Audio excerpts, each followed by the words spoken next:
sudah para sepuh. Nah, mumpung, berhubung sudah sepuh, jadi ketika menghadapi, yang tingkat sekolah gitu, eee, ibu-ibu yang biasanya aktif ini mulai kewalahan gitu, dan karena saya juga cukup, waktunya agak banyak di rumah, mereka minta tolong saya. Jadi, saya aktif di situ awal mulanya karena memang saya juga termasuk seorang yang peduli pada lingkungan, misalnya tentang sampah gitu ya. Tapi terutama ketika mereka minta tolong untuk, bantuin ngajarin gitu ya sebagai pemateri, sebagai edukator gitu ya kurang lebih, untuk memberikan materi terutama yang ketemu dengan anak sekolah gitu ya, dari TK, SD, SMP, SMA. Kalau kuliah biasanya mereka menangani sendiri karena kan kalau kuliah sudah, beda ya tingkatannya, pendalaman materinya sudah beda. Jadi biasanya kalau mahasiswa ketemunya sama aktivis atau relawan, Kampung Takakura yang lebih paham hal-hal teknis. Kayak gitu sih. Kurang lebih kayak Kampung gitu pesan saya. Takakura ini kampung percontohan atau gimana, Teh? Iya, jadi ini tuh dari tahun 2016,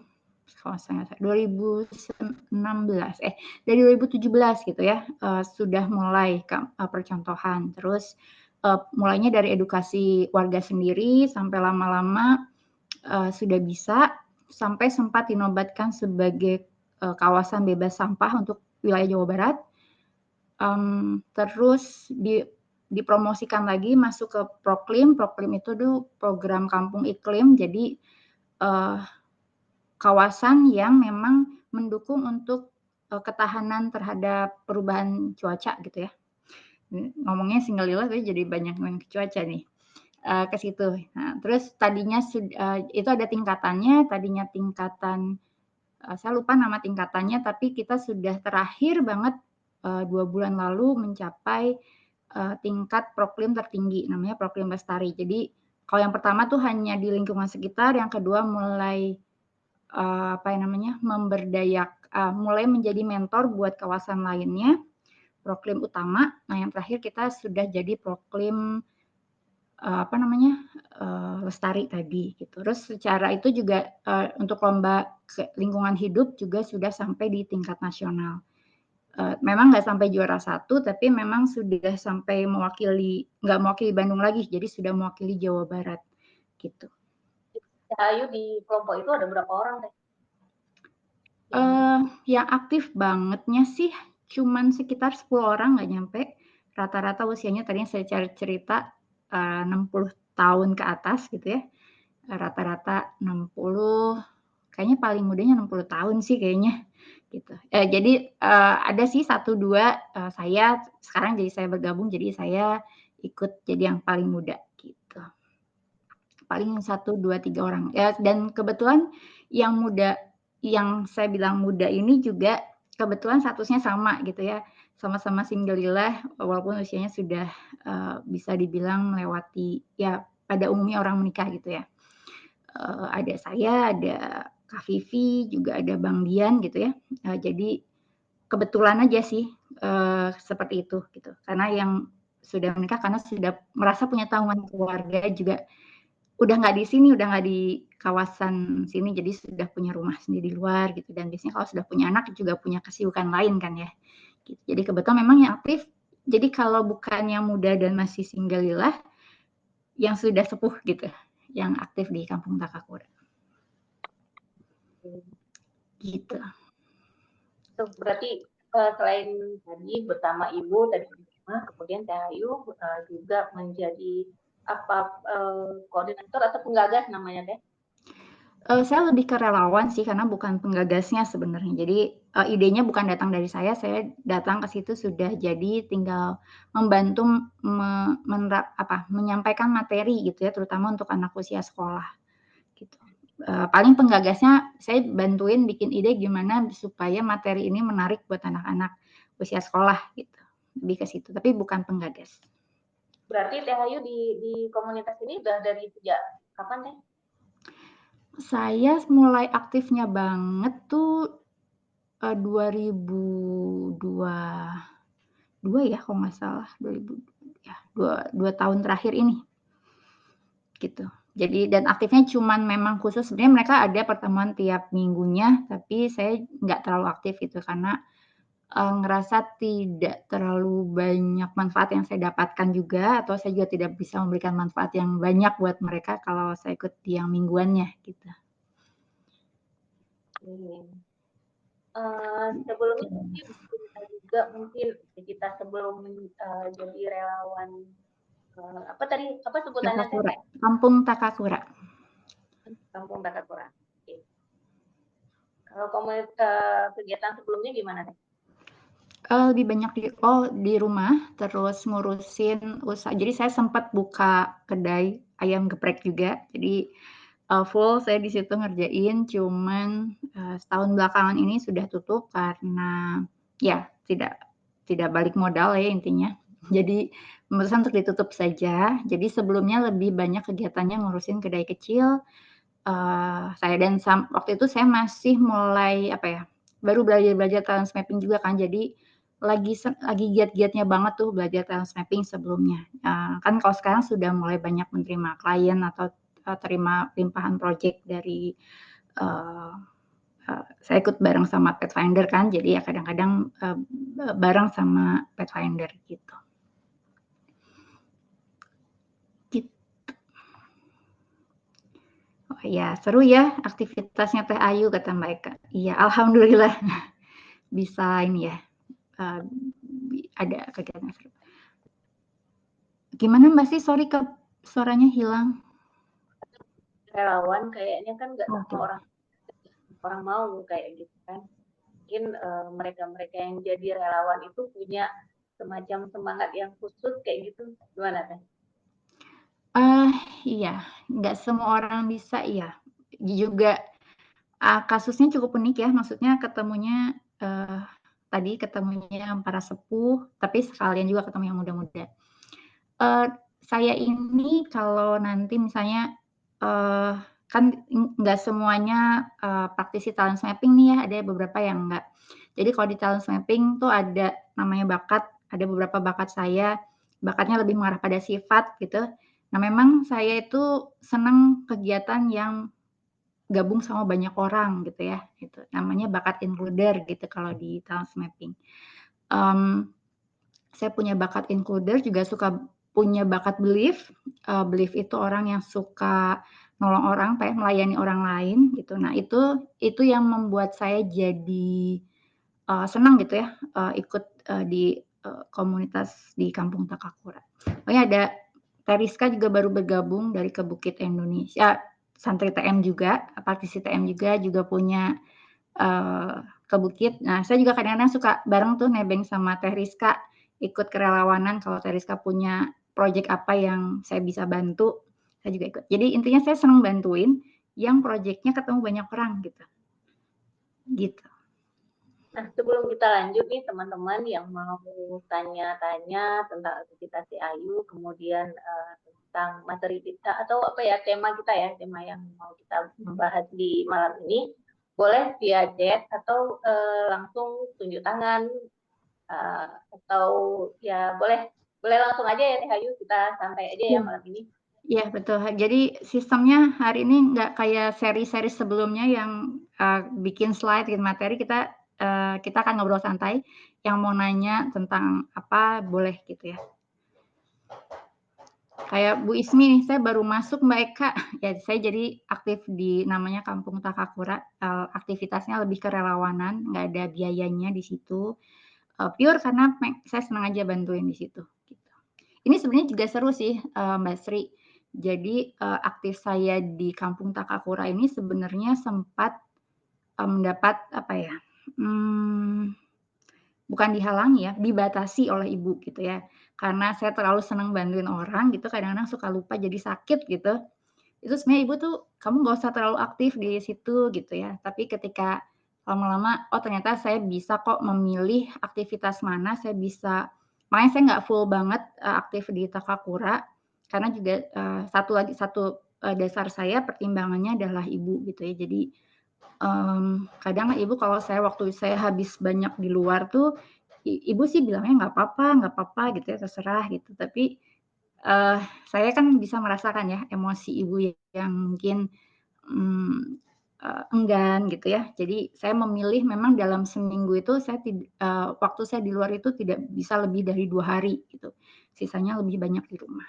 Jadi keputusan saya setiap aktivitas itu banyak banyak banget, ibu itu banyak sebagai apa, presentasi, sumber keputusan saya dalam melakukan aktivitas gitu, gitu Mbak Sri.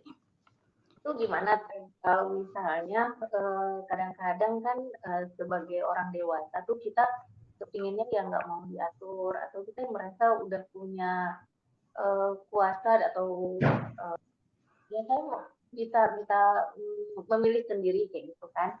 Tapi, di posisi Teh Ayu ternyata ada ibu nih yang kalau, istilahnya tuh kalau misalnya kita nggak mau dengar, itu kesannya kita nggak sopan atau ya berdosa lah seperti itu. Itu Iya, gimana iya. Teh, menyikapinya? Mmm, iya kalau saya pribadi memang sumber ketenangan saya salah satunya ibu. Jadi kadang-kadang misalnya nih saya kemarin habis, dapat project lumayan full di talent mapping misalnya agak banyak gitu, eee, agak full misalnya seharian dari pagi sampai sore, besoknya juga 2 hari berturut-turut dan full, harinya gitu.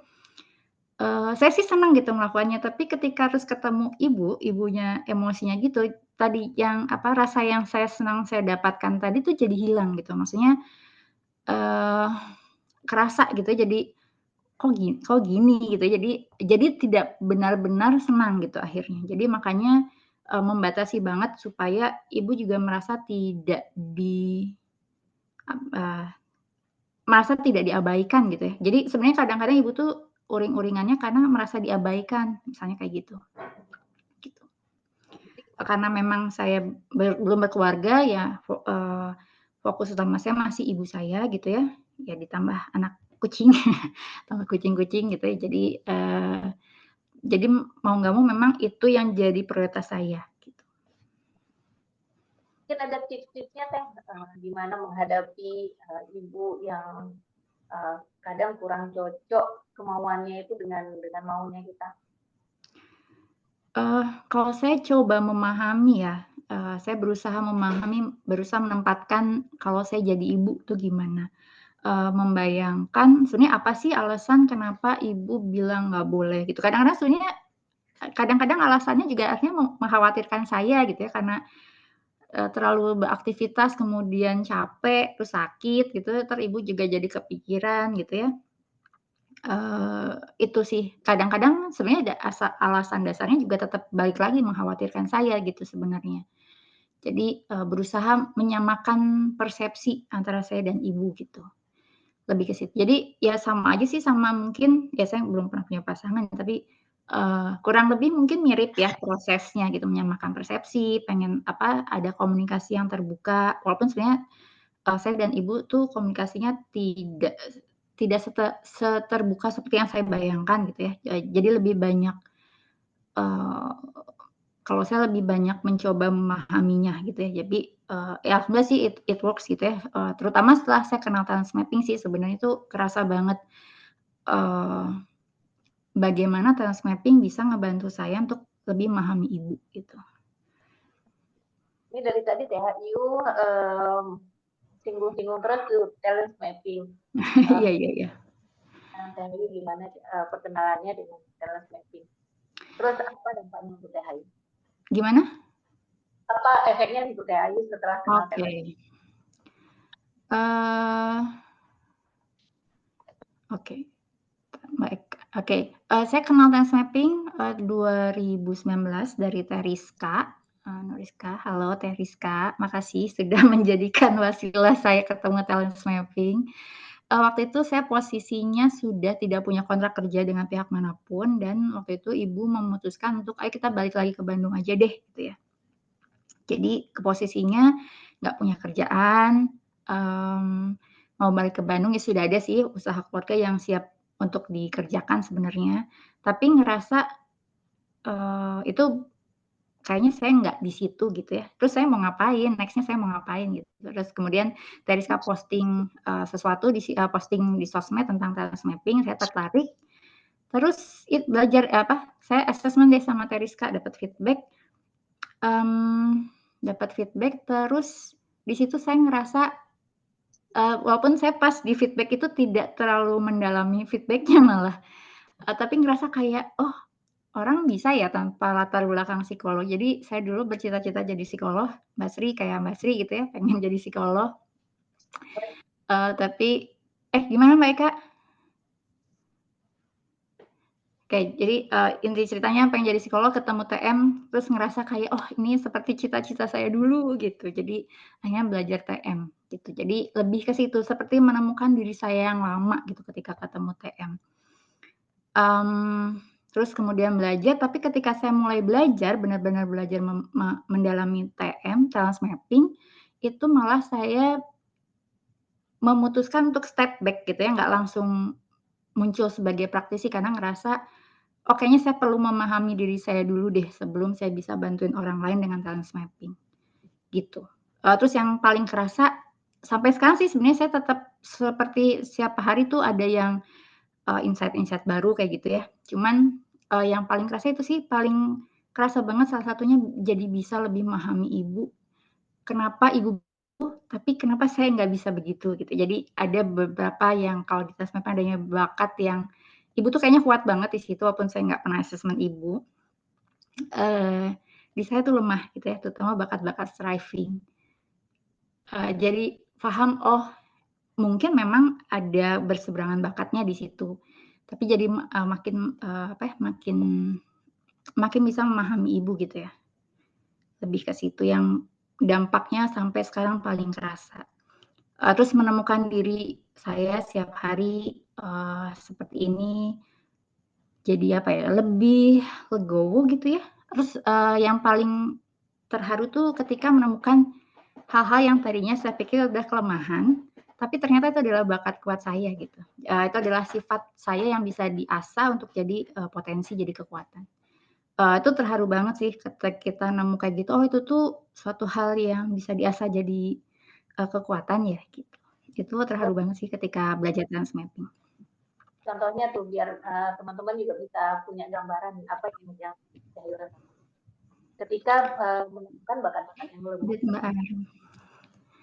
Uh, itu yang paling sampai sekarang tuh misalnya kalau yang saya paling masih ingat banget tuh connectedness gitu ya. Jadi salah satu cirinya tuh orangnya kayak mudah nerima gitu ya, lapang dada, kesannya kayak nggak ngoyo gitu ya orang connectedness itu.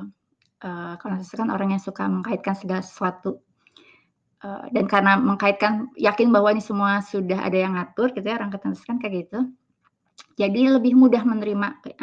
Dulu saya merasa itu kelemahan gitu ya, saya kok tidak ambisius ya kayak orang-orang gitu ya.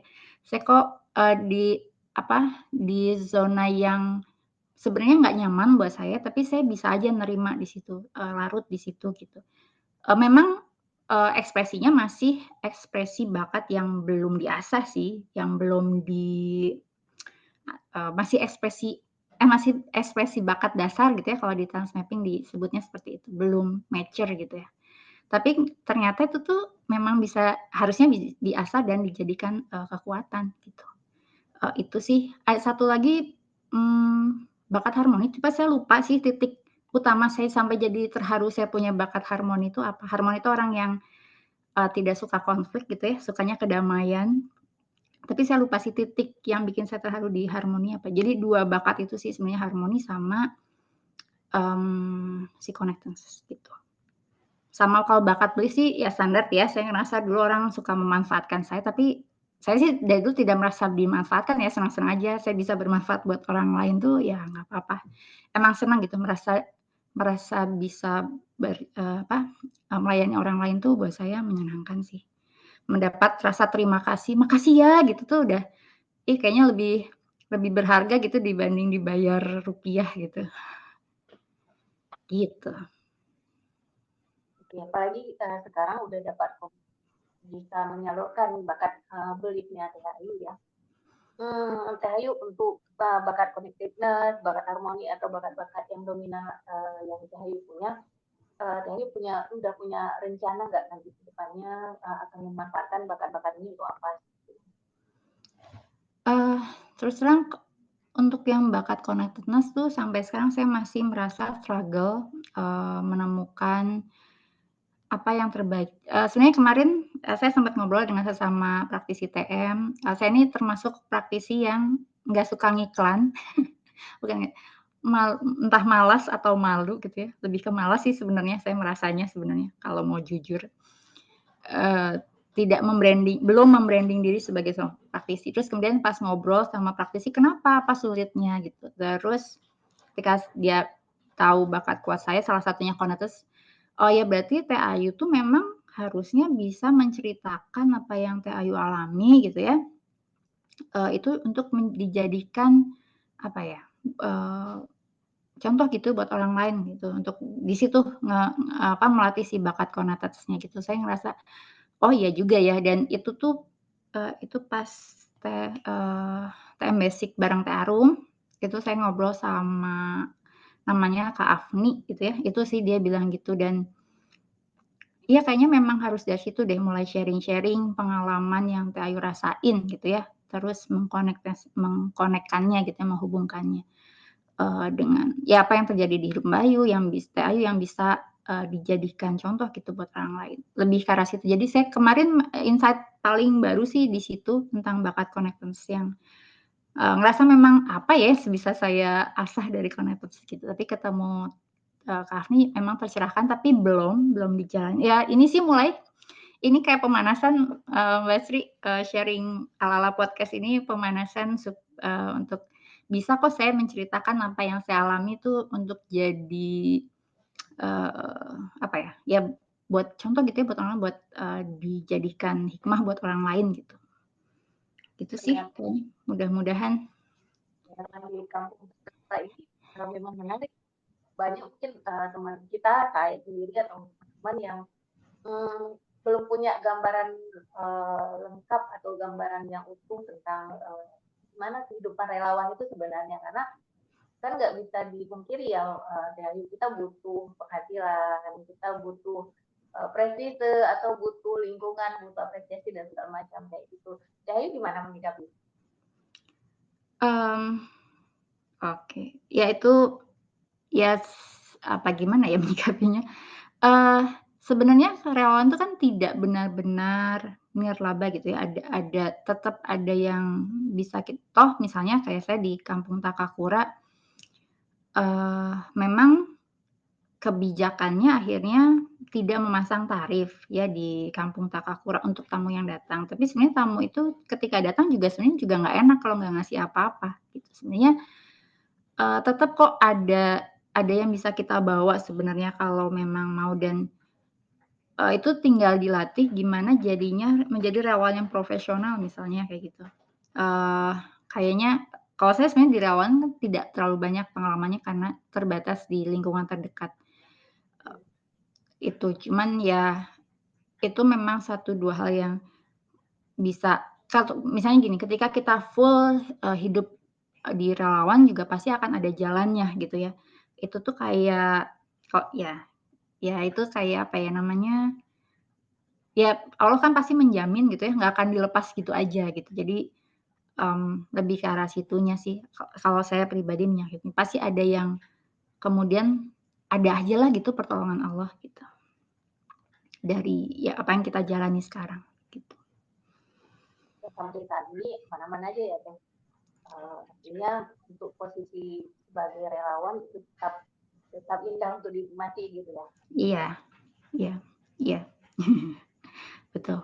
Memang yang, buat saya yang sulit itu justru bukan, nggak ada apa-apanya, tapi lebih ke, konflik di dalamnya misalnya ya di situ, menghadapi orang-orang yang sepuh juga yang kadang mungkin cara berpikirnya kan beda dengan, yang usia saya atau di bawah saya gitu atau, seperti itu. Jadi, mmm, ya tetep aja sebenarnya, namanya organisasi, komunitas kan organisasi juga gitu ya, munculnya konflik, intrik-intrik di dalamnya, perbedaan pendapat, yang kayak gitu-gitu sih yang, buat saya lebih seperti bukan berat ya, tantangan tantangan yang, dihadapi gitu ya.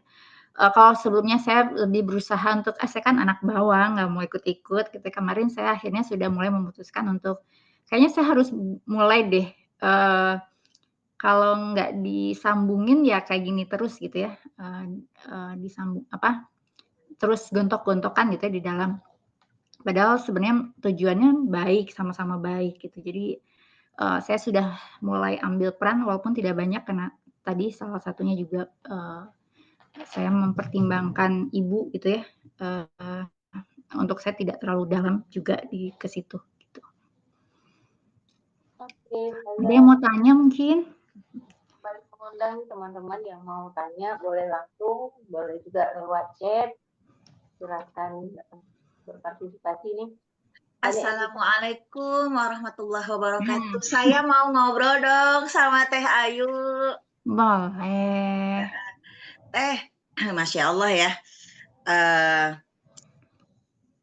kalau menurut saya nih, saya menikah di usia 35 dan itu saja rasanya tuh udah kayak gimana ya, semua mata memandang cie gaya ya, padahal kegeeran aja.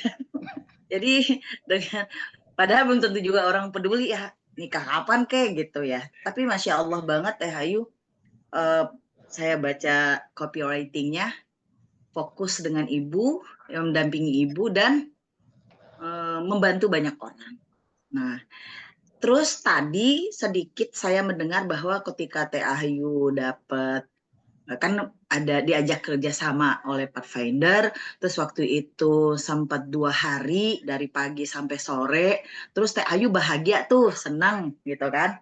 Ternyata ketika kembali ke rumah, maksudnya bertemu dengan ibu, seketika melihat ibu yang memang ditinggalkan ya, sesaat ditinggalkan karena ada tugas itu, Teh Ayu merasa kok jadi kayak hilang begitu saja gitu kan. Nah, di sini saya melihat belum diseimbangkan antara bahagia yang dua hal ini. Kan di sini copywritingnya adalah mendampingi ibu plus membantu banyak orang. Nah, jadi nih karena Teh Ayu adalah praktisi TM juga gitu, dan Masya Allah ya kliennya nih dibanding saya yang cuma 1-2 orang gitu. Banyak pengalaman tentunya bertemu dengan klien-klien dengan berbagai tipe gitu. Maka di sini ketika Teh Ayu tadi menyampaikan bahwa mencoba selalu memahami ibu gitu ya. Dan itu udah Masya Allah banget ya Ayu. Memang kita sebagai anak, saya tidak 24 jam mendampingi ibu, tapi ketika harus mendampingi saya ke Padang dan itu luar biasa. Memang harus kita yang memahami ibu plus memberi keceriaan kepada ibu gitu, bahwa ibu dengan kondisi begitu itu tanda misalnya Allah sayang banget nih, terus dapetin misalnya anak seperti Teh Ayu, ibu adalah orang yang beruntung, dan Teh Ayu juga orang yang beruntung mendapatkan seorang ibu seperti mamanya Teh Ayu gitu. Jadi nanti mungkin disinkronkan saja Teh ya, bagaimana betul-betul yang dua ini memang membuat Teh Ayu bahagia. Jangan jadi ketika ini bahagia bertemu ibu, kebahagiaan yang satu itu jadi hilang. Mestinya dua-duanya bahagia. Iya, Itu betul. Teh. Keren Teh, keren. Iya. Lanjut. Makasih Uni Eka. Ya itu sih akhirnya saya belajar bahwa jadi pengkondisian, makanya saya sekarang kalau mau ada kerjaan yang bakal seharian penuh, biasanya saya udah sounding-nya agak lama nih gitu ya, sounding-nya agak lama. Jadi, sudah mengkondisikan nanti saya, dari ini gitu ya, dan sounding-nya saya barengin sama kakak. Untung kakak tinggalnya nggak jauh juga, jadi ada yang bisa, ngelihat ibu gitu ya, kalau ada apa-apa. Jadi sebenarnya ibu tuh marahnya kadang-kadang lebih ke tadi, 1 khawatir saya sakit, 2 ibu tuh kan senang banget masak. Sekarang fisiknya sudah nggak bisa masak lagi, dengan ya kayak dulu gitu ya. Biasanya saya yang bantuin masak, saya sebenarnya nggak terlalu suka masak karena nggak suka beres-beresnya. Nah itu tuh, ibu tuh yang jadi kayak ngerasa saya pengen ngelakuin ini tapi nggak ada yang bantuin gitu. Nah jadi makanya udah di-sounding dulu sekarang. Jadi, udah di-sounding dulu, terus memastikan bahwa saya insya Allah saya tetap sehat kok Bu, walaupun seharian di depan laptop gitu ya. Kebetulan tuh sebenarnya, posisinya ketemu kliennya nggak offline gitu ya, tapi, emang di depan laptop aja seharian. Tapi menghilang dari ibu kan, karena saya lebih fokus sama itu gitu ya, memastikan saya juga tetap sehat sih. Akhirnya ya kejadian tuh nggak sering kok, sekali aja, tapi ketika sekali saya jadi belajar lagi, oh ternyata saya nggak bisa kayak gitu ya. Jadi ternyata ibu juga tetap butuh perhatian yang jadi ya membagi waktu dan mensinkronkan, karena kan kebetulan Kakak rumahnya juga dekat sih. Jadi ya belajar sih dari situ. Dari situ bagaimana supaya saya tetap bisa bantuin banyak orang, bantuin transmapping saya tetap jalan, atau kegiatan relawan saya tetap jalan, tapi ibu tidak merasa terabaikan gitu ya, atau maunya jadi pengen apa tapi beliau jadi nggak bisa karena saya nggak ada gitu. Gitu sih, belajar memang, semua itu kan belajar, dari satu kejadian kemudian jadi pelajaran lagi buat saya kayak gitu. Gitu, TK. Alhamdulillah sih sekarang udah lebih lebih apa ya, sudah lebih aware gitu ya, lebih, oh ternyata, bisa kok kayak gitu. Jadi lebih ke ngebagi waktu sama sudah sounding. Jadi, kalau saya makanya nggak terlalu bisa kegiatan dadakan yang seharian penuh dan kejadian ngasih taunya dadakan tuh saya enggak. Memang dan ditambah adaptabilitas saya juga di bawah, kemampuan saya merespon perubahan dengan cepat juga tidak terlalu baik gitu ya. Jadi ya makin makin harus jauh-jauh hari gitu, bukan tipikal yang, "Besok berangkat yuk yuk," gitu, enggak belum, saya nggak bisa kayak gitu, terutama dengan, peran saya sebagai seorang anak gitu. Gitu sih.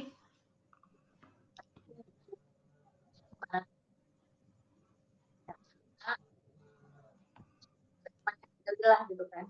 Kalau misalnya kita ada kegiatan-kegiatan di luar, sounding ini perlu untuk disampaikan di keluarga kita gitu, termasuk suami, anak, mungkin kita seperti itu. Karena mereka itu biasanya tidak ngasih izin itu bukan karena mereka nggak suka, tapi ya itu kayak Hayu bilang khawatir tentang kondisi kita. Ya, jadi mungkin agak mirip-mirip ya sebenarnya peran saya sebagai anak sekarang juga nanti ngurus. Ya bedanya kalau baca di grup, ya nanti saya harus mengkondisikan anak dulu, nah enggak, saya kebalik, saya mengkondisikan ibu saya dulu gitu ya. Ngurusin ibu saya, ngurusin kakak saya gitu, supaya semua sama-sama jalan, gitu. Apalagi tadi Mbak Eka ada bilang juga nih di chat, kalau Hayu sakit juga nggak bisa perform untuk merawat ibu ya. Jadi Hayu juga persiapkan diri untuk jaga kesehatan. Betul. Jadi ngerasanya kayak, saya tuh memang dari kecil memang mudah sakit sebenarnya Mbak Sri. Jadi makanya, ibu juga, pasti itu lebih mudah khawatir gitu kalau sama saya. Saya telat makan gitu, misalnya saya Zoom seharian terus lupa makan, karena tiba-tiba harus ada sesi berikutnya gitu, terus pasti udahnya tuh, "Kamu tadi belum makan kan?" Tapi nadanya tuh nada marah. Marahnya tuh karena sayang gitu sebenarnya, saya paham sih. Ya saya cuman ya gitu aja. Gitu sih. Saran deh untuk Hayu kan gabung jadi ini ya di assessment itu di 2019. Kemudian basicnya kapan? Saya di 2021. Jadi ada jeda 2 tahun ya. 2 tahun betul, karena awal 2019 awal, kemudian TM Basic-nya di trimester terakhir 2021, September tepatnya September 2021. 2024 udah berapa kali yang dipegang? Gimana? Klien yang feedback sama teman. Kalau klien pribadi sih nggak terlalu banyak. Berapa ya? Kemarin aja sih kebetulan agak banyak setelah mungkin kalau teman-teman di sini yang belum tahu ada talentsmapping.id gitu ya.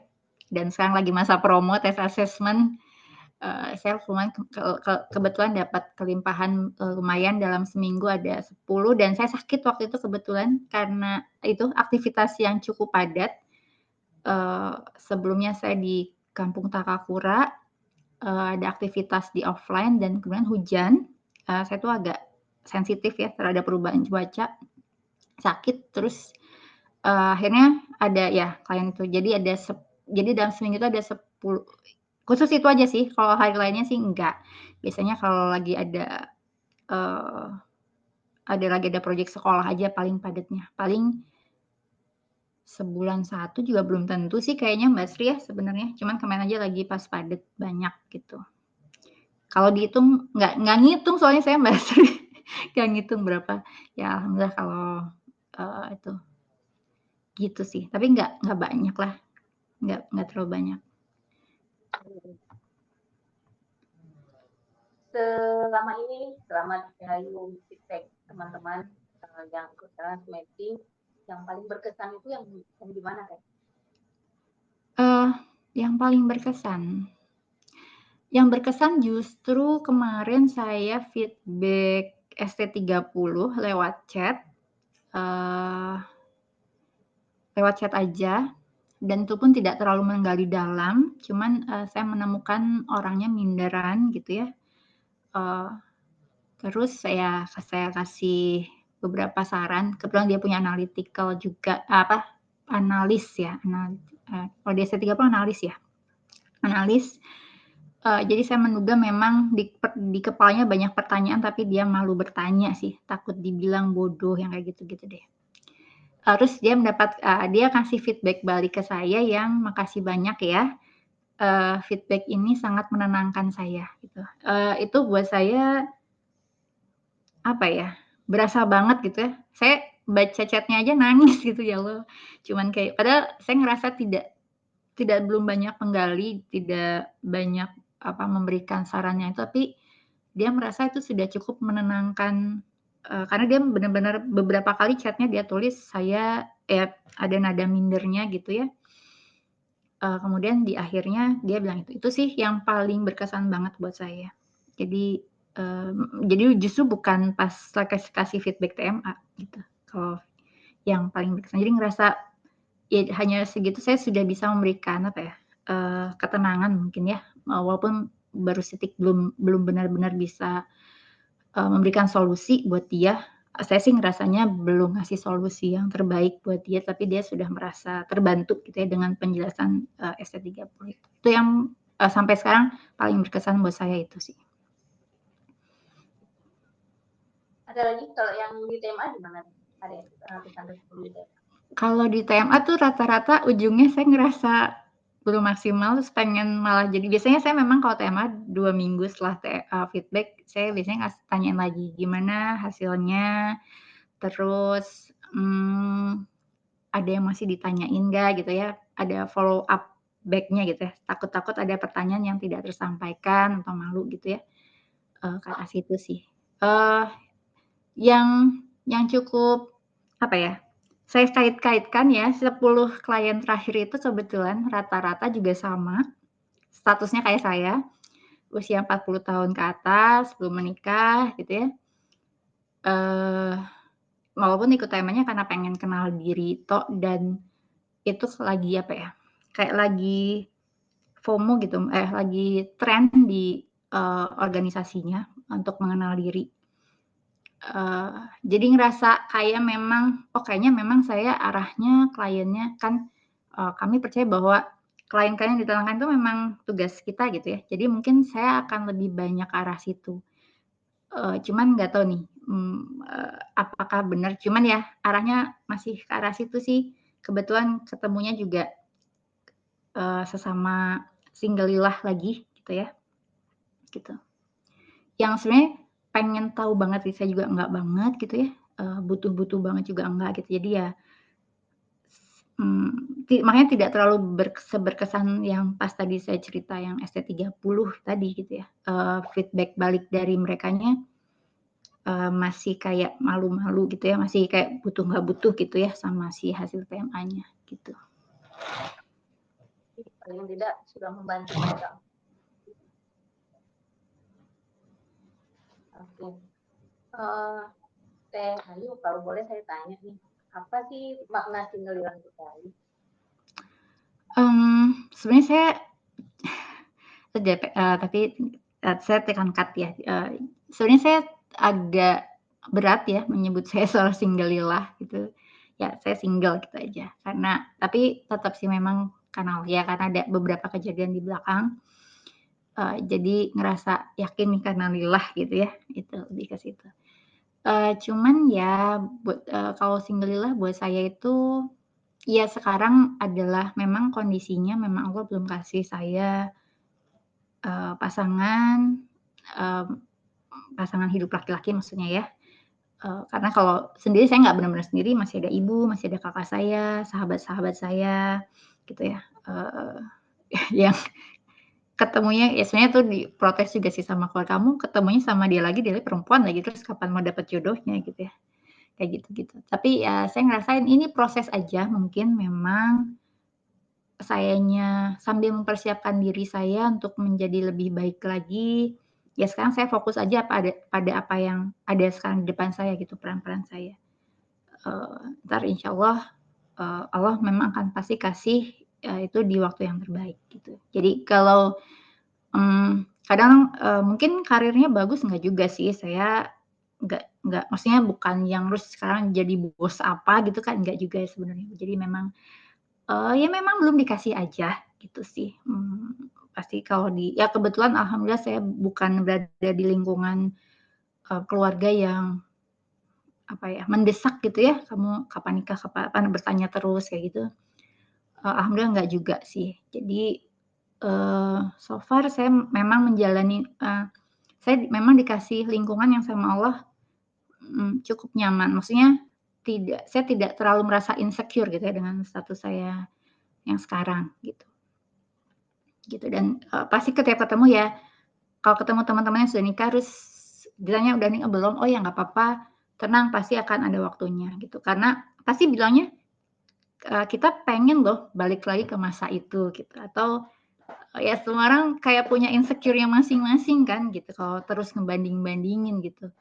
Tapi ya, saya lebih fokus pada apa yang bisa saya kerjakan sekarang, ya itu gitu, ya udah fokus di situ aja gitu. Dan urusan juga bukan wilayah Sorry ya, putus-putus Mbak Sri.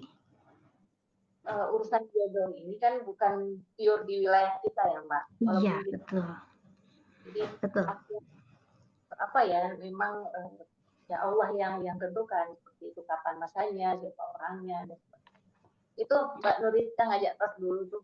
Iya, heeh, sesama, kita tos bertiga, Ida masih ada di sini nggak ya, Kak? Jadi saya, Nuriska, dan Ida ini sama-sama, Ida Jubaidah tuh kita satu grup satu kuliah gitu ya, kita tos bertiga. Masih sama-sama berjuang dengan status kita masing-masing ya. Mudah-mudahan Allah kasih di waktu yang paling tepat ya, Kak, ya. Mau cerita mungkin Rizka? Lo jadi nodong orang lain cerita. Boleh atau Mbak Rizka mau mau komen sedikit? Assalamualaikum warahmatullahi wabarakatuh. Waalaikumsalam warahmatullahi wabarakatuh. Apa ya? Kayaknya kalau mungkin di usia kita sekarang itu kayak dulu mungkin pernah ada masa-masa sulitnya yang being single gitu ya. Ada masa-masa struggle-nya, tapi mungkin berjalan waktu kalau itu kayak ngasih kita kekuatan lebih untuk menghadapi status yang mungkin di kalangan masyarakat itu di luar standar lah ya. Jadi sebuah kesyukuran itu ketika pertama Allah tuh ngasih kita kekuatan dan keikhlasan untuk menerimanya lah ya itu ya. Dan itu tidak mudah sih prosesnya. Pasti Ayu sama teman-teman yang lain yang sekarang masih single tuh ada proses naik turunnya lah ya sampai sekarang juga gitu merasa. Betul. Kadang stabil, kadang enggak. kadang bijak, kadang galau. Gitu. Jadi ya sampai sekarang mungkin sampai nanti juga masih ada masa-masa itu. Masa khawatir, masa tenang. Khawatir nanti ke depan kayak gimana, nanti ya gitulah ada kekhawatiran, ketakutan, tapi balik lagi kan Allah yang ngatur ya itu. Jadi memang kita harus benar-benar ketika galau harus ngapain, ketika sedih harus ngapain, ketika juga merasa tenang itu berarti apa gitu ya. Yang kedua mungkin bagi saya ini adalah kesempatan untuk berbuat kebaikan di hal lain gitu. Jadi mungkin ya sekarang tuh lagi menyikapi gini sih, being single itu sekarang itu privilege buat saya kayak Ayu untuk melakukan hal lebih yang mungkin kurang leluasa dilakukan sama teman-teman yang sudah punya keluarga, punya anak, punya suami gitu. Jadi itu sih. Yang ketiga juga pertanggungjawaban sih bagi saya gitu ya. Dengan privilege waktu tadi, kesempatan, oh berarti saya punya tanggung jawab lain untuk beribadah gitu ya. Beribadahnya kan mungkin bukan karena sekarang kan belum ada suami, belum punya anak, berarti ibadah saya tadi sama kayak sama Ayu kepada orang tua, kepada masyarakat gitu. Jadi walaupun single berarti harus ada pertanggungjawaban kan nanti di akhirat itu waktu kamu digunakan untuk apa, pasti ditanyanya itu gitu ya.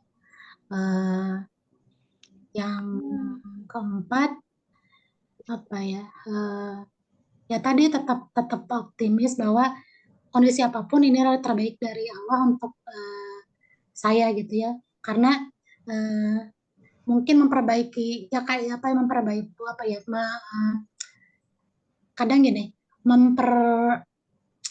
kayak confirm ke diri bahwa sebenarnya kita bukan nggak mau menikah atau tidak ikhtiar gitu ya, tapi mungkin setelah ikhtiar yang dilakukan dan naik turunnya tadi ya, kita juga mungkin pernah ada cerita tadi ikhtiar tadi tapi belum menemukan jodoh yang dia Allah takdirkan, berarti oh ini kondisi terbaik buat kita gitu. Itu sih. Jadi satu lagi sih tadi ini adalah pertanggungjawaban sih bagi kami pun yang single bahwa memanfaatkan waktu sebaik-baiknya untuk ibadah gitu. Gitu sih. Iya, mari berpelukan Rizka. Pertanggungjawaban itu berlaku untuk kita semua gitu kan, apapun posisi kita. Apakah yang single atau yang single seperti itu, ada tanggung jawab yang harus kita pertanggungjawabkan nanti. Jadi walaupun single, mungkin banyak waktu atau banyak kesempatan lain yang lebih bermanfaat dan bisa dirasakan manfaatnya oleh orang lain. Ya. Itu kira-kira menurut saya. Ya, betul. Oke, alhamdulillah ya. Ya betul sih, pasti ada naik turunnya. Ada masa-masa ya Allah kok nggak datang-datang, ada sih, ada kadang-kadang mempertanyakan juga ada, tapi ya ketika balik lagi ya memang ya sekarang yang terbaiknya seperti ini gitu. Jadi ya kita jalani saja gitu sampai nanti Allah kasih datang di waktu yang paling tepat gitu. Iya, saya kalau boleh sharing, saya pernah baca ada 4 ciri itu orang-orang yang tangguh, siapapun itu, apakah kita yang single atau yang sudah couple. Jadi ketika apapun kondisi kita, yang pertama kita harus berpikir positif. Gitu. Kadang muncul hal-hal negatif atau pikiran-pikiran negatif, tapi gimana caranya kita mengalihkan menjadi pikiran positif. Nggak harus semuanya diabaikan, gitu kan. Kemudian yang kedua bahwa apapun masalah kita itu adalah tanggung jawab kita. Gitu. Jadi masalah yang kita hadapi ya itu memang wilayah tanggung jawab kita. Jadi nggak ada kesempatan di kita tuh untuk menyalahkan orang lain, menyalahkan lingkungan, menyalahkan masa lalu atau menyalahkan apapun itu. Gitu. Kemudian yang ketiga tuh reach itu bahwa satu masalah kita itu tidak boleh mengganggu wilayah kehidupan kita yang lain. Jadi walaupun kita ini single, itu tidak boleh mengganggu wilayah di mana kita harus berkhidmat dengan orang tua, di mana posisi kita di lingkungan, dan yang terakhir itu endurance. Endurance itu kita yakin satu saat ini akan berakhir atau ya dengan apapun nanti takdir Allah seperti itu kita siap akan menjalannya. Kira-kira kurang lebih seperti itu. Iya, iya. Oke. Terima kasih, Mbak Sri. Dari teman-teman ada yang mau komentar atau tanya-tanya lagi ke Teh Ayu?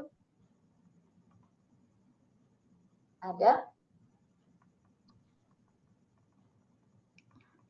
Nah, saya mau tanya lagi nih, Teh Ayu masih boleh ya?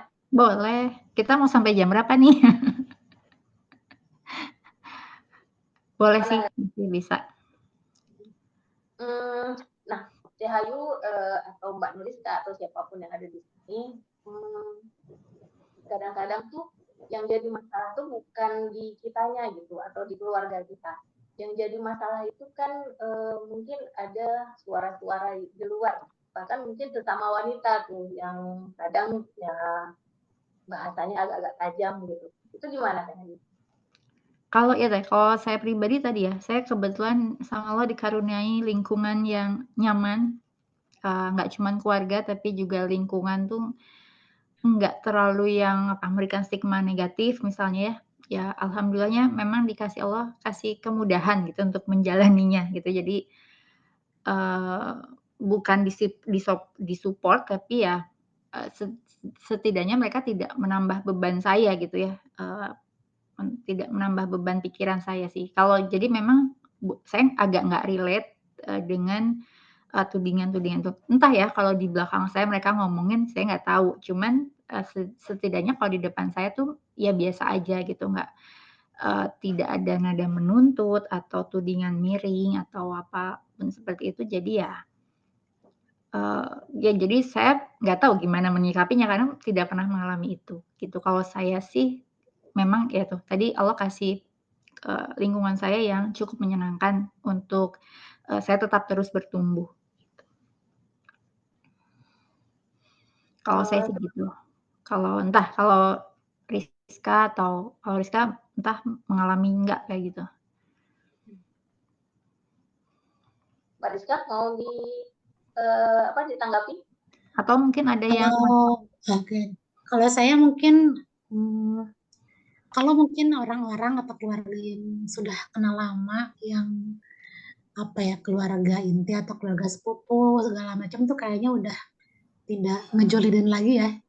Tapi lebih lebih sudah apa ya, mereka itu suportif lah gitu ya. ya ya, Tapi memang ada ya misalnya saudara yang ketemu sekilas atau orang lain yang ketemu sekilas gitu ya.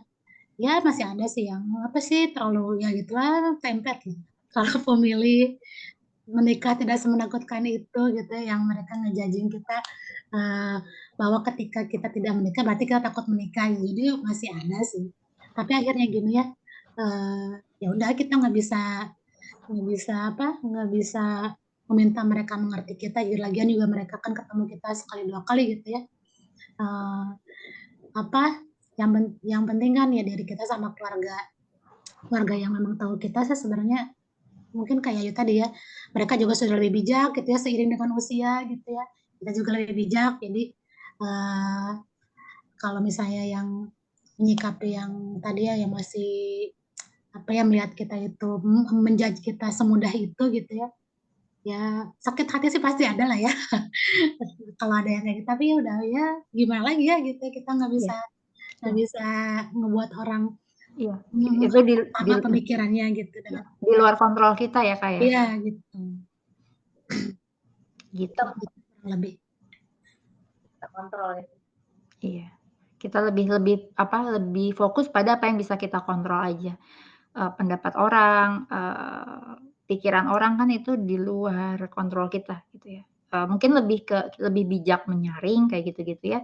Ya itu, kalau saya, alhamdulillahnya memang tidak merasakan hal seperti itu, entah kalau di belakang gitu ya. Karena, memang katanya muka saya tuh kadang agak menakutkan.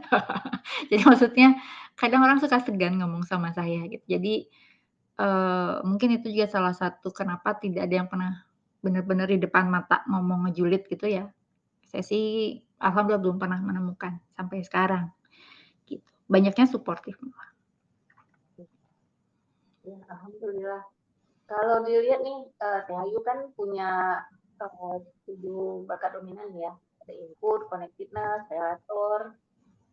Kalau input itu senang dengan hal-hal yang berbau data gitu ya, Teh. Atau Teh Ayu mau cerita nggak tentang 7 bakat dominan? Oke, pengen tahu dulu di sini yang bukan praktisi ada berapa orang? Boleh chat atau, reaksi supaya bisa kebayang juga sih.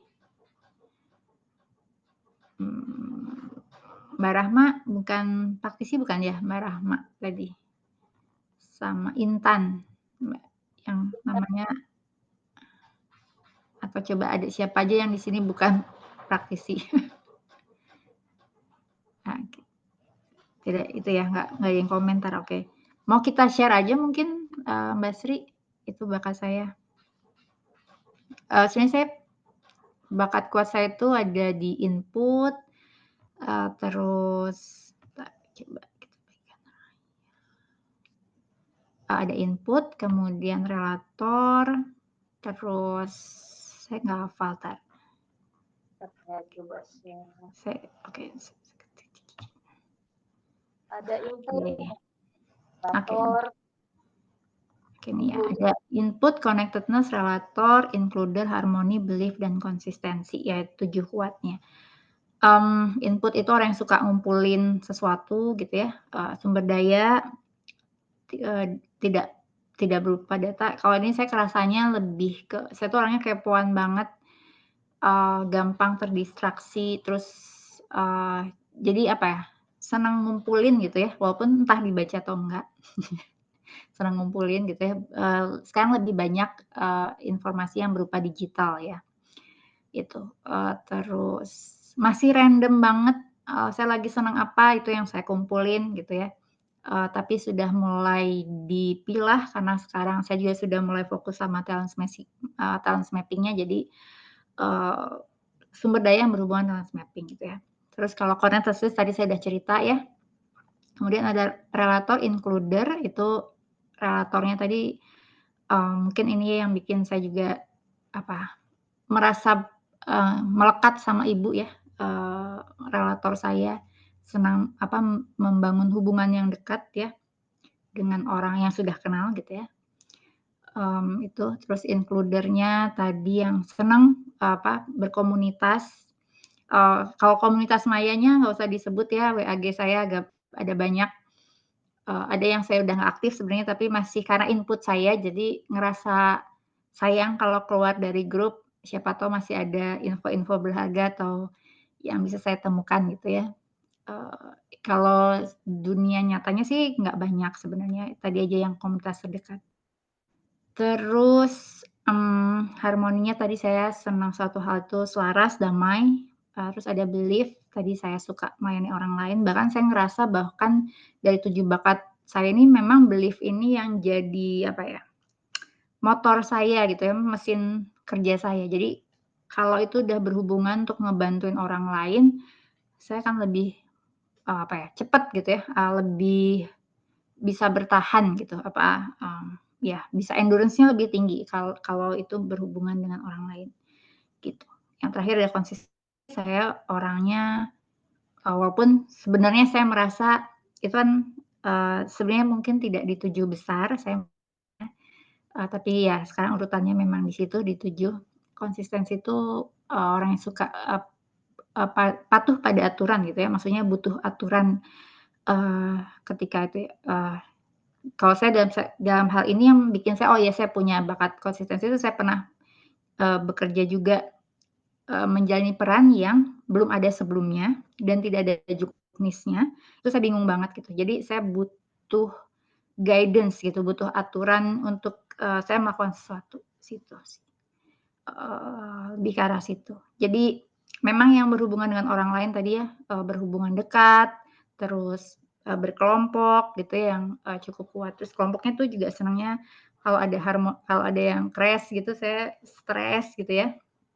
Jadi, ke situ. Jadi memang buat saya berhubungan dengan orang lain tuh satu hal yang penting, satu hal yang bisa dibilang diprioritaskan. Nah sebenarnya dengan bakat-bakat kuat saya yang banyak berhubungan dengan orang itu juga sebenarnya cukup mempengaruhi saya ketika ada omongan nggak enak gitu ya dari luar tentang saya gitu, yang nyampe ke saya tuh ngaruh. Jadi saya cukup peduli dengan, bagaimana orang menilai saya karena, ya saya senang berhubungan dengan orang lain itu sih. Jadi, itu cukup ngaruh juga sebenarnya buat saya. Tapi ya tadi alhamdulillah kalau dihubungkan dengan status saya yang single, Allah kasih saya lingkungan yang cukup suportif. Jadi, ya itu tadi, tidak terlalu bikin saya terlalu insecure gitu ya, menjalani, peran, menjalani status saya yang single, gitu.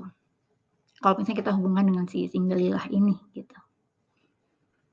Ini dari Mbak Ida Ayu, bakat apa yang paling menjadi tantangan? Paling tantangan, ceritain nggak ya? Yang paling sebenarnya kerasa itu ada bakat relator, jadi, ini melepaskan kemelekatan dengan orang lain yang harusnya saya tidak terlalu melekatkan diri gitu ya. Itu sih, kerasa banget struggle-nya di situ, kalau dari 7 bakat itu ya, Bu Ida. Cuma saya nggak mau cerita sih detailnya kayak gimana, maaf ya, agak memang ranah privasi, tapi kalau ditanya yang paling struggle sebenarnya di bakat relator sih. Yang saya rasa sekarang, gitu. Nggak sekarang ya, selama sepanjang saya hidup gitu, kurang lebih, yang paling terasa sih di situ. Melepaskan kemelekatan dengan orang yang harusnya saya tidak melekatkan diri gitu, kurang lebih kayak gitu. Ini Bu Ismi juga. Gitu, Bu Ida. Makasih Teh Ayu. Sama-sama. Ya Bu Ismi, saya juga ketemu banyak WA dengan Teh Ayu ya. Iya ya, tolong harap maklum kalau isinya 4L ya, lu lagi. Apalagi yang WAG yang berhubungan dengan transmapping ya Bu Ismi ya. Saya dan Bu Ismi apalagi tergabung di WAG kecil, ada namanya program 90 Days gitu ya di transmapping. Jadi tambah lagi tuh ya Bu Ismi ya. Saya juga Iya Teh Ayu, sama-sama relator includer juga soalnya. Jadinya cocok kita ya. Iya. Mudah-mudahan. Sip. Iya, Ada Teh. lagi? Ide deh. Nah, Teh. Gimana? 90 days, cuma saya nggak aktif waktu itu, nggak selesai tugasnya. Iya. Yang tahun 2023? Oke. Iya. Soalnya saya kan 2. Ya, Yang tahun pertama bareng Uni Eka. Oke.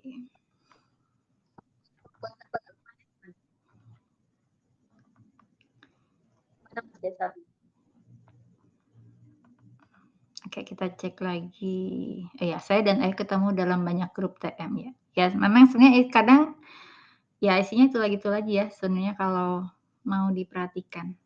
Gitu. Sebenarnya sih kalau mau dipilih jangan-jangan memang kita punya kesamaan yang ya pasti kan Allah ngatur kenapa ketemu laginya sama itu lagi gitu ya.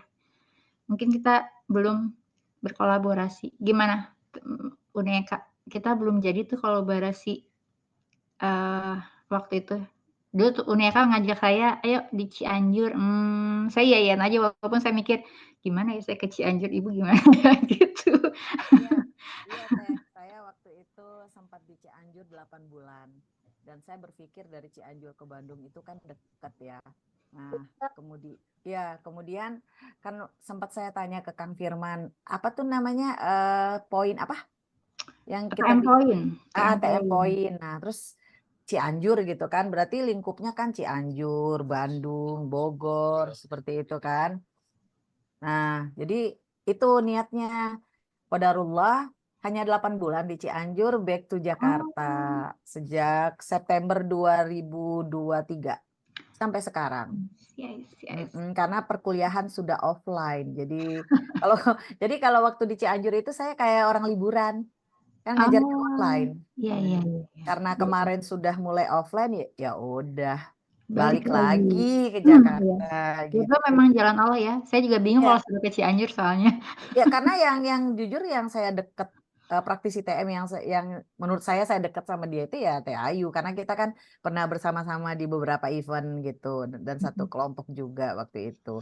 Nggak kepikir sih misalnya praktisi Cianjur atau praktisi yang lain Bandung ya taunya Teh Ayu doang. Ternyata ya itu balik lagi ke Jakarta gitu Teh.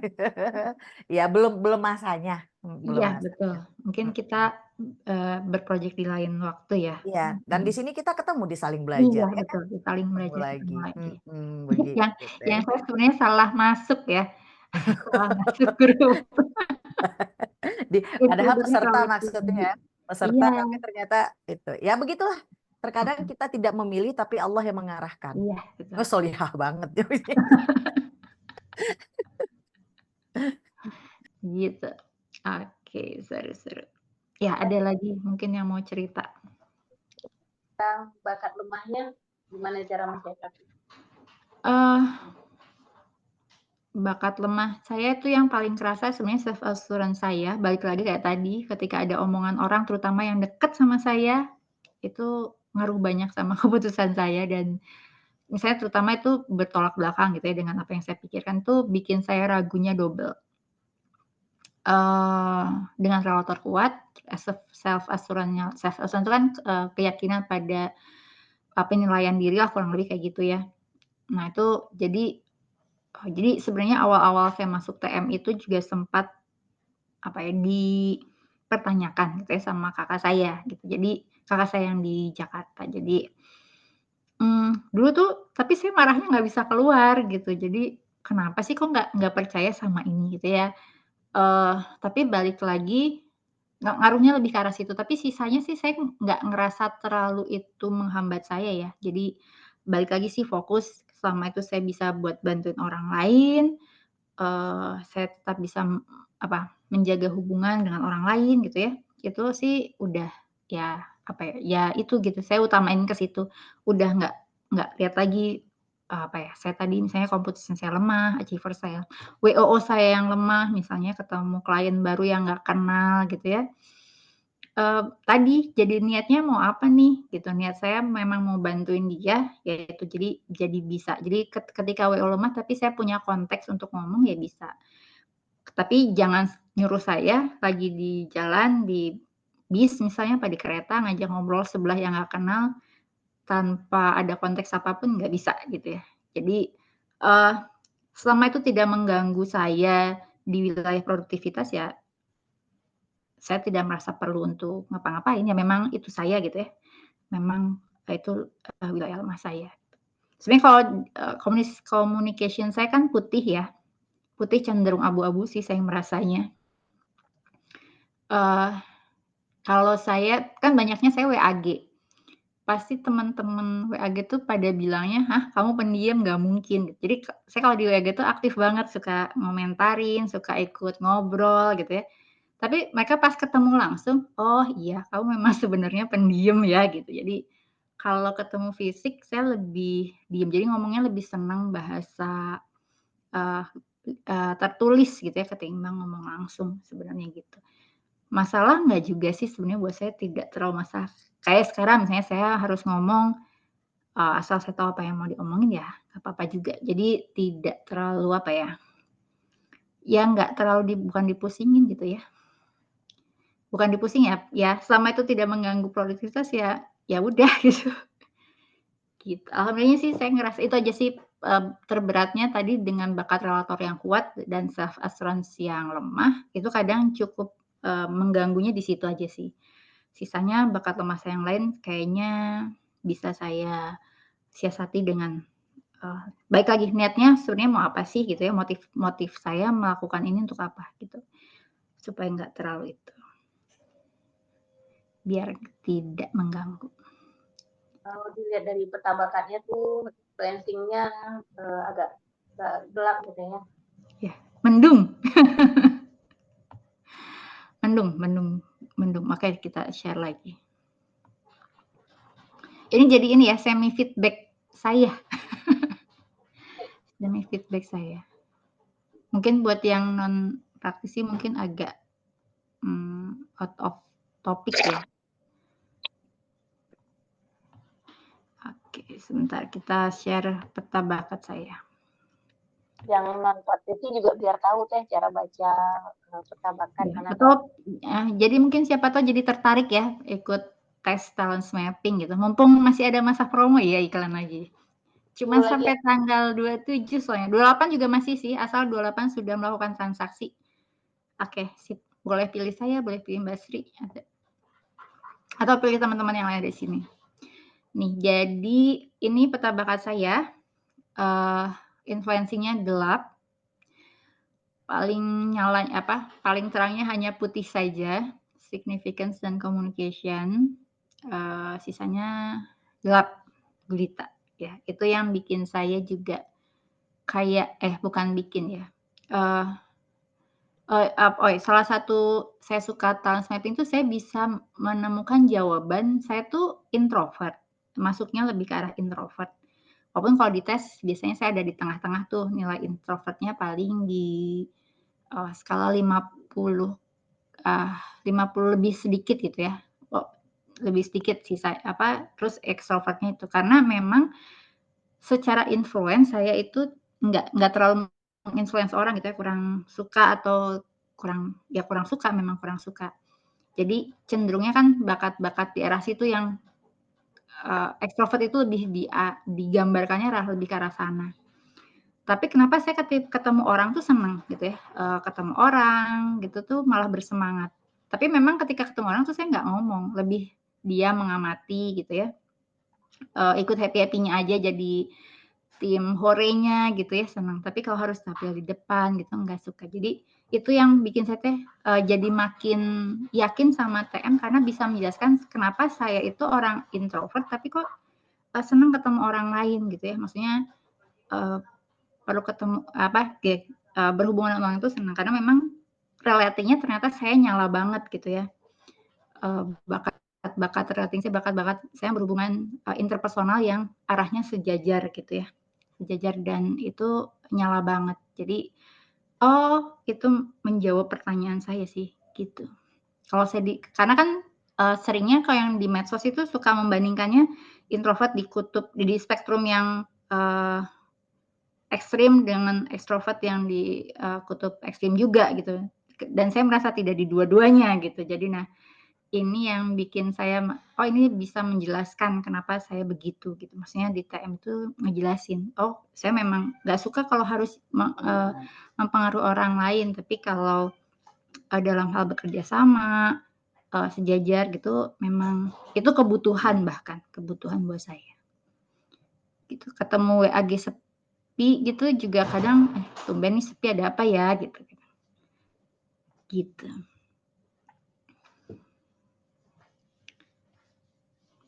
Ya, ada yang mau ditanyain mungkin? Kalau dilihat nih yang agak merah kuning itu di relating ya yang lebih dominan ya. Iya, nyala. Dari 9 itu 7. Sisanya abu-abu. Positivity dan adaptability-nya yang abu-abu. Ini yang buat saya kepingin jadi psikolog waktu itu ya Teh? Iya mungkin ya. Ya saya senang mengamati orang lain dan sebenarnya alasan saya kenapa dulu pilih manajemen. Dulu saya mikirnya pengen ngambil manajemen sumber daya manusia kan karena mempelajari manusia lagi sama.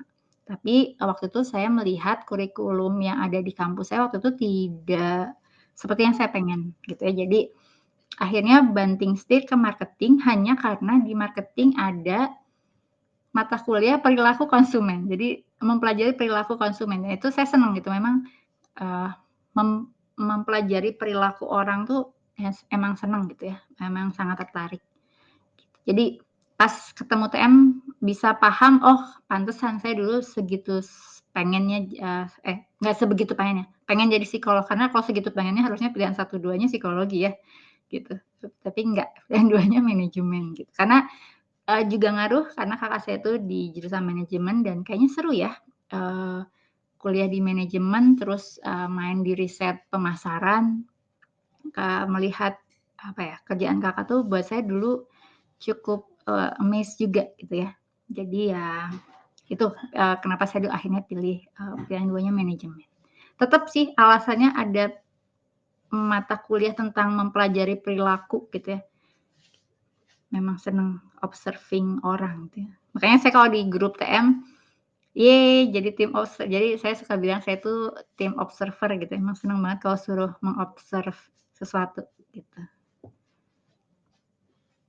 Luar biasa Teh Ayu. Gimana? Luar biasa pengalaman. Oke.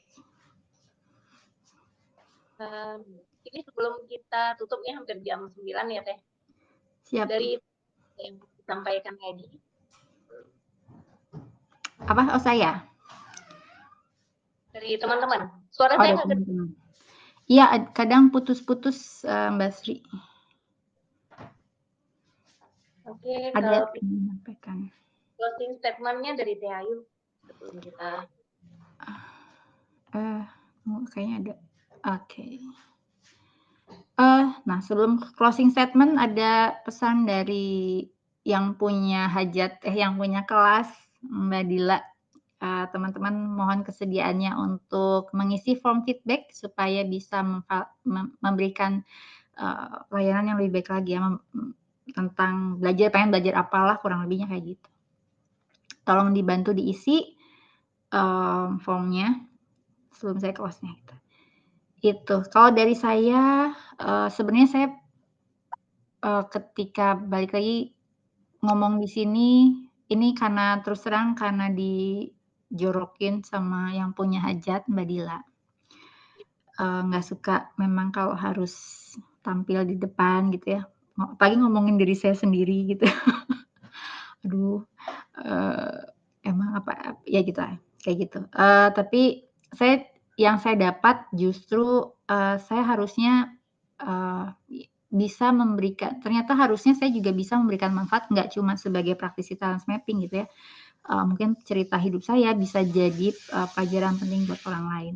Balik lagi sama akhirnya sih intinya sih sama, bahagia menjadi single lillah tuh balik lagi tentang kesyukuran, apa yang bisa kita syukuri dengan apa yang ada sekarang, terus dinikmati dalam tanda kutip karena tetap aja ada masa-masa insecure-nya ada, sedihnya ada, tapi kemudian balik lagi ketika sudah bisa, mensyukurinya lagi ya balik lagi. Jadi, tentang kebersyukuran saya menjalani peran sekarang gitu, kunci untuk bisa bahagia, jadi seorang single lillah gitu ya, gitu. Itu sih kayaknya mudah-mudahan, ceritanya bisa, buat teman-teman bisa bermanfaat juga, gitu. Saya sih jadi mempersiapkan ini sebenarnya saya jadi banyak kilas balik juga sama diri saya sendiri gitu ya, sebenarnya apa sih yang saya rasain, bener nggak gitu ya, yakin nggak sih kamu, tulus ikhlas gitu ya bahagia menjalani ini, eee, bersama ibu gitu ya, gitu. Jadi, bahan refleksi juga sebenarnya. Itu yang sebenarnya yang paling penting dari mempersiapkan sesi itu ini sih, gitu. Gimana? Gimana? Yang terakhir? Tadi kalimat terakhir nggak kedengeran. Oh, kalimat terakhir, tadi, buat saya yang paling bermanfaat dengan mengadakan sesi ini, tadi, saya jadi lebih refleksi lagi buat saya. Bener nggak sih kamu bahagia menjalani ini gitu? Apa sih yang bikin kamu bahagia menjalani peran sebagai, ya sebagai seorang single lah, dengan peran utama saya sebagai seorang anak, gitu. Iya, terima kasih ya sharing-nya malam ini. Bagi kita semua yang ada di sini, mudah-mudahan banyak insight yang bisa kita dapatkan dari bincang-bincang hari ini. Dan mungkin makin membuat kita tersadar gitu ya. Tadi ada kalimat dari Mbak Nurita juga bahwa yang paling penting itu adalah ketika pertanggungjawaban. Apapun posisi kita hari ini, single-lilahkah, couple-lilahkah gitu kan. Yang akan dipertanyakan itu adalah pertanggungjawaban kita untuk menghabiskan usia-usia kita. Jadi, dan di sini juga berarti kita harus mempersiapkan diri untuk selalu senantiasa memanfaatkan waktu yang masih Allah berikan kepada kita. Ya. Jadi apapun posisi kita nanti ketika selesai usia ini, mudah-mudahan ya kita di posisi yang terbaik. Amin ya robbal alamin. Oke, terima kasih Teh Ayu, terima kasih teman. Sama-sama.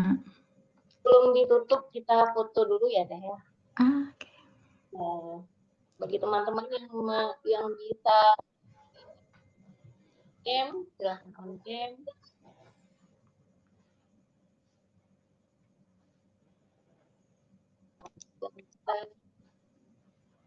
Ada yang bisa bantu untuk difotokan? Oke, sebentar.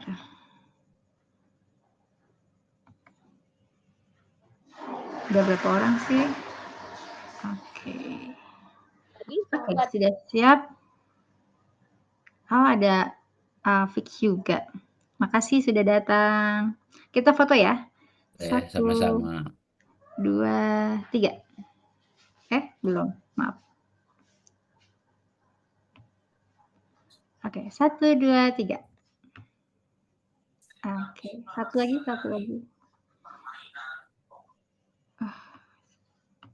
Oke. 1, 2, 3. Oke, terima kasih banyak teman-teman. Sama-sama, Terima kasih juga Mbak Sri Makasih, sudah Teh. menemani saya ngobrol.